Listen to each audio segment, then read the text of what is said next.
once you're successful as a human being, you don't wonder whether anyone will call you anymore. So many people used to call you, and everybody was trying to date you. That's insecure.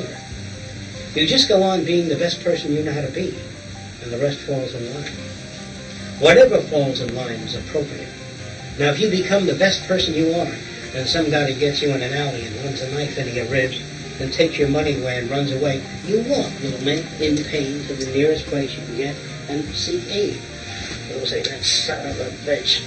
You know, because that son of a bitch is you in another environment. That's a very hard thing to learn. Now, do you have any questions about what I'm saying? I'm not telling you what to do. I'm suggesting that you consider the other person, which we never do. When somebody hurts me, I always say, that no good son of a bitch. When somebody lies to me, that son of a bitch is a liar. See? Instead of saying, gee, I wonder what kind of environment they had come from to force them to behave in such a way. They can't even afford humanity. So, when you grow up, you stop feeling sorry for yourself. But you got to work at it. You got to work hard at it. Now, what's your question about? But I thought you were just putting down any affiliation. I'm putting down any kind of behavior that deals with mainly the self. That's where sickness is. When you say, you know, nobody loves me, I'm 33 years old, I'm not married, and Jennifer's got a car and a house and a yacht, and her husband brings a lot of things, and her husband loves her, and my husband doesn't love me, and all that kind of shit, see? This is the shit that I'm talking about. That's the investment you make. And if that's where you're at, I can guarantee suffering until the day you die. That I guarantee. If you live around and nobody loves me, I'm 33 years old, I'm not married, my husband never whispers sweet nothings into my ear, that's it. That's when you're sick. Now, if your husband isn't warm and lovable, you ought to feel sorry for him.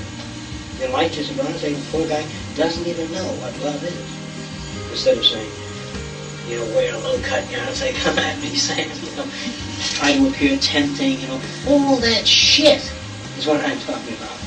That shit never brings gratification to you. You know what it brings? Shit. If you don't understand what I'm talking about.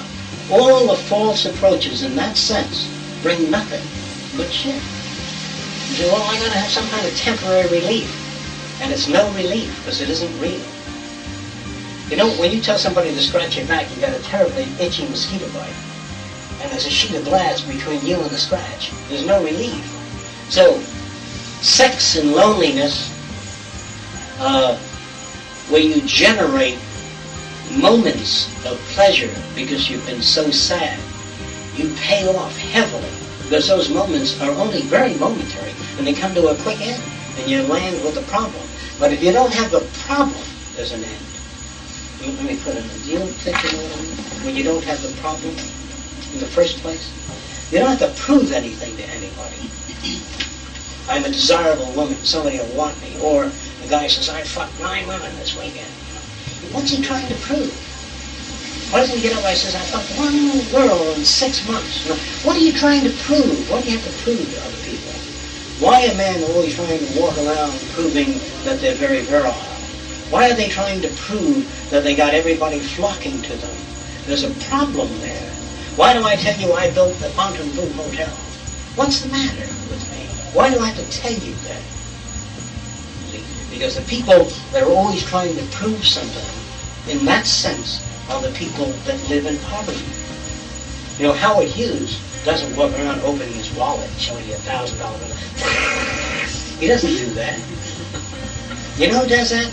A guy that was always called a bum, never amount to anything. Why, you guys never get nowhere, and you always get a shoe shine. Boy, when he makes it, he comes back to that area with his $40 suit, and he opens the phone and goes, to these kids, you see. He made it, but he has to come back every week. You understand what I mean? These people, this is the sickness I'm talking about. If only somebody could love me. Well, turn around and ask yourself this question. If you were a guy, would you love you? Hell no. Because I'm not that lovable. See? So, stop worrying about whether people will love you.